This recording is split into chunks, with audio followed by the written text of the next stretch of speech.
তো বাড়িতে হয়ে গেল জন্মাষ্টমীর পুজো। তো সেই পুজোর ব্লগটা নিয়েই তোমাদের কাছে আজকে চলে এসেছি। তো দেখতেই পাচ্ছ আমি এখানে রেডি হয়ে গেছিলাম জন্মাষ্টমীর দিন মালপোয়া করবো বলে। মালপোয়ার ব্যাটার এখানে তেল গরম করতে বসিয়ে দিয়েছি। আর এই বছর আমি বলে রাখি, ব্যাটারটাও গুলেছি আমি, মালপোয়াটা পুরোটাও করেছি আমি। হ্যাঁ, জিজ্ঞেস করতেই পারো তোমরা আমায় যে হঠাৎ করে এটা কেন বললে। কারণ প্রতি বছর আমার হাজব্যান্ডই এটা করে, কারণ আমি ওনার সাইডে থাকি, আমি করি না। আর এই বছর যেহেতু ওর অফিসের ছুটিটা পাইনি, সেই জন্য আমাকেই করতে বলে গেছিলো, তাই আমি করেছি। তো পুরোটা কেমন হয়েছে তোমরা দেখে বলো, কারণ তোমাদের তো আর খেতে দিতে পারবো না, সেই জন্য। তো সেই দিন অনেক কাজ ছিল, সারাদিন ঠাকুরের বাসনগুলো সকাল থেকে বার করে আমি, বাপি মানে আমার শ্বশুরমশাই দুজনে মিলে মাঝামাঝি করেছি। ও কিছুটা করে গুছিয়ে গেছিলো, যতটা পেরেছে, সময় পেয়েছে। তো সেইগুলোর মধ্যে সব গোছান গাছন করে তারপরে বাজার করা, ফুল কেনা, ফল কেনা, সব কিছু রেডি করা। কারণ জন্মাষ্টমীটা যেহেতু জানোই সন্ধেবেলা হয়, তাই সকাল থেকে আমরা সব তোড়জোড় করে রেখে দিয়েছিলাম। আর ওই দিন যেহেতু ওর অফিসটা পড়ে গেছিলো, অফিস না হলে হয়তো অনেকটা আমাদের সুবিধা হতো, বাড়িতে থাকলে অনেকই একসাথে কাজ করলে অনেক কাজই একসাথে হয়ে যায়।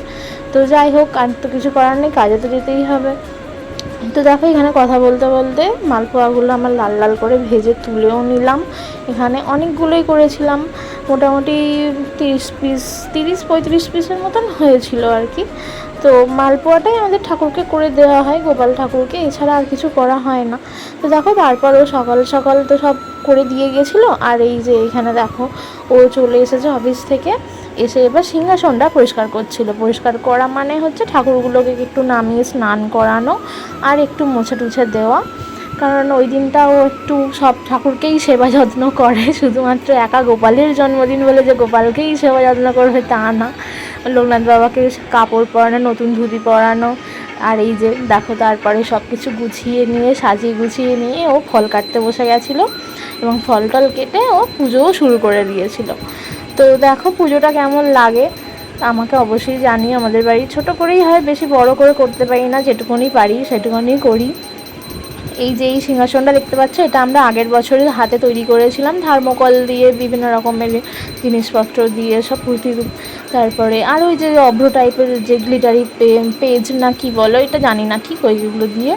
তো ওইটা এবছরও লাগালাম, ভাবলাম থাক এবছরে বাবাকে ওইটাতেই বসাই গোপালকে আমরা, পরের বছর দেখা যাক নতুন কিছু করা যায় কি না। তো এইভাবেই সারাদিনটা গেছিলো। সন্ধ্যাবেলাটা খুব ভালোভাবে পুজো আচ্ছা হলো সবাইকে, তারপর ফ্ল্যাটের প্রসাদ দিলাম, সবাইকেই দিয়েছিলাম যতজনকে পেয়েছিলাম, আমার বাবার বন্ধুদেরকেও দেওয়া হয়েছিল। তো সারাদিনটা এইভাবেই কাটলো। তো তোমরা দেখো এবং বলো কেমন লাগলো। আজকের মতন টাটা, সবাই ভালো থেকো, সুস্থ থেকো।